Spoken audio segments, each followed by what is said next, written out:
And one of the great things about human species is that we have this remarkable organ, the brain. La tête dans le cerveau.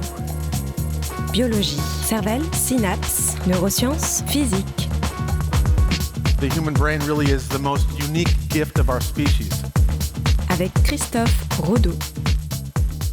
Lors d'une simple discussion, échanger avec une personne autour d'un sujet en étant en accord ou en désaccord ne serait pas du tout la même chose au niveau cérébral. Mais, dans les deux cas, cela pourrait être très enrichissant. La tête dans le cerveau.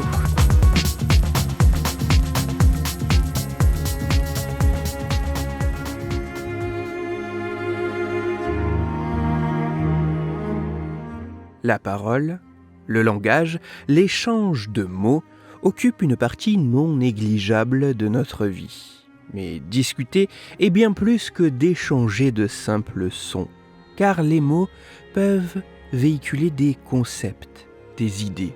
Discuter, c'est donc échanger des éléments, des opinions, des points de vue avec des personnes qui peuvent les partager ou les rejeter. Cette activité peut au quotidien nous apparaître assez simple. Mais que se passe-t-il réellement dans notre cerveau lorsque nous discutons, notamment si la personne face à nous est d'accord ou au contraire en total désaccord avec nos propos?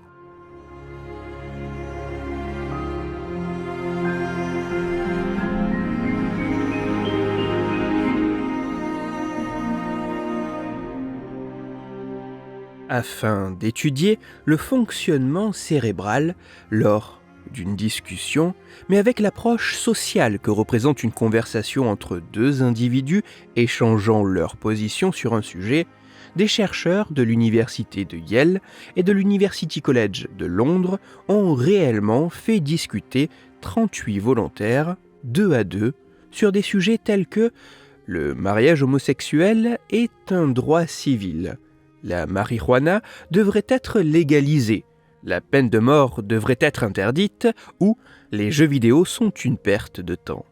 Des sujets pour lesquels les volontaires pouvaient être en accord ou en désaccord absolu. Comme lors d'un exercice de débat formel, chaque participant avait un tour de parole et d'écoute restreint et chronométré. Dans cette expérience, la parole circulait toutes les 15 secondes, transformant l'orateur en auditeur et inversement, et ceci 12 fois au total pour chaque sujet traité.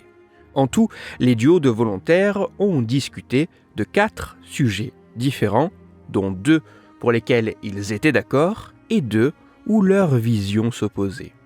Durant ces échanges, les chercheurs ont réalisé plusieurs mesures. Ils ont notamment employé une technique d'imagerie cérébrale fonctionnelle utilisant la spectroscopie en proche infrarouge pour évaluer l'oxygénation des parties superficielles du cerveau afin de déduire indirectement les variations d'activité de ces régions. Les résultats de cette étude sont à la fois intéressants et instructifs.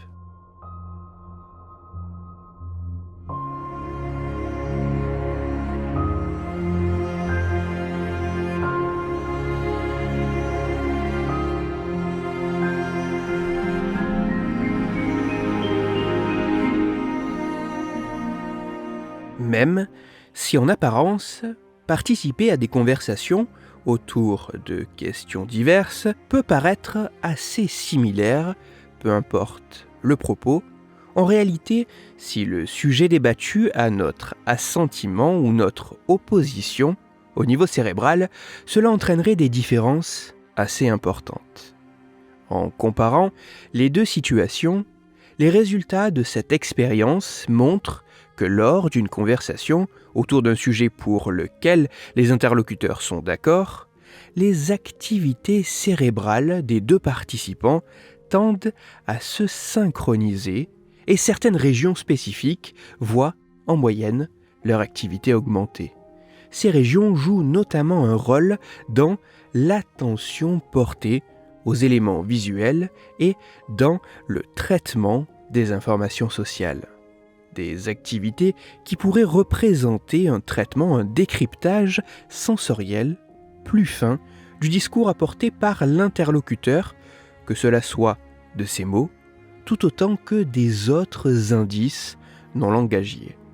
A l'inverse, lorsqu'une conversation se fait autour d'un sujet provoquant le désaccord, les activités cérébrales des deux participants se désynchronisent et ce sont comparativement d'autres régions qui voient en moyenne leur activité devenir plus importante. Ces régions sont impliquées notamment dans les fonctions exécutives, des fonctions cérébrales de plus haut niveau permettant entre autres d'adapter notre comportement. Une activité reflétant un traitement cognitif à la fois différent et plus complexe.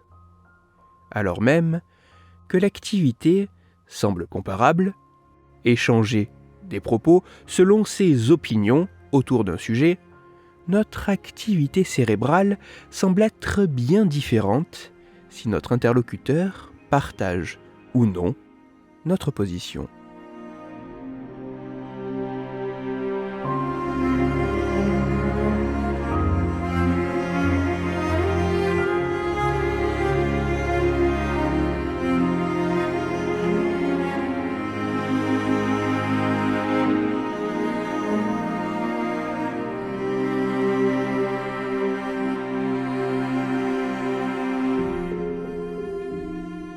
La parole, le langage, l'échange de mots occupent une partie non négligeable de notre vie.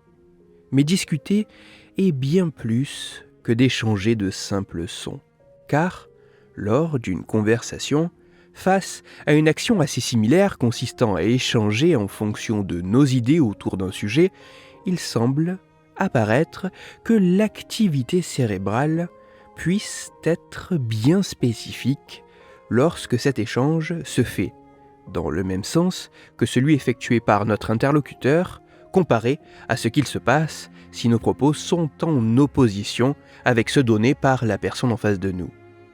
Alors que lors d'une conversation en accord, notre activité cérébrale tend à se synchroniser avec celle de notre interlocuteur tout en augmentant notre traitement des informations sensorielles non directement liées au discours à proprement parler, lors d'un désaccord, au contraire, plus que la disparition de cette synchronisation, c'est une activité cérébrale différente qui semble se manifester, orientée moins vers un traitement sensoriel et davantage vers une augmentation de notre engagement cognitif.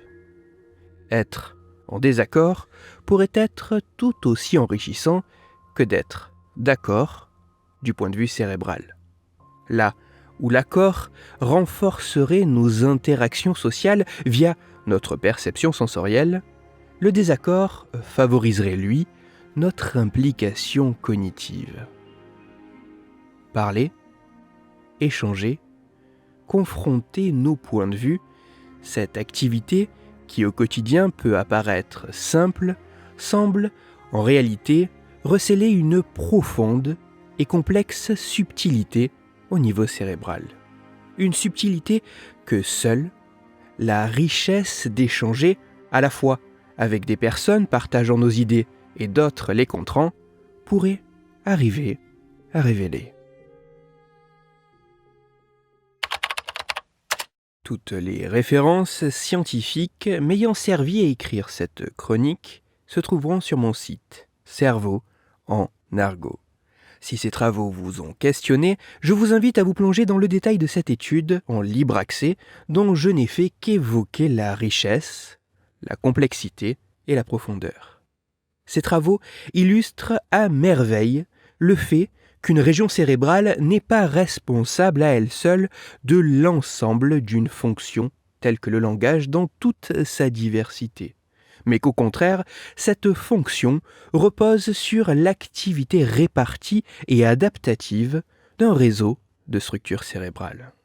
Bien que ces résultats soient très intéressants, il sera primordial que d'autres chercheurs puissent obtenir des résultats comparables utilisant ou non la même technique d'imagerie cérébrale, ceci afin d'appuyer les conclusions de ces travaux.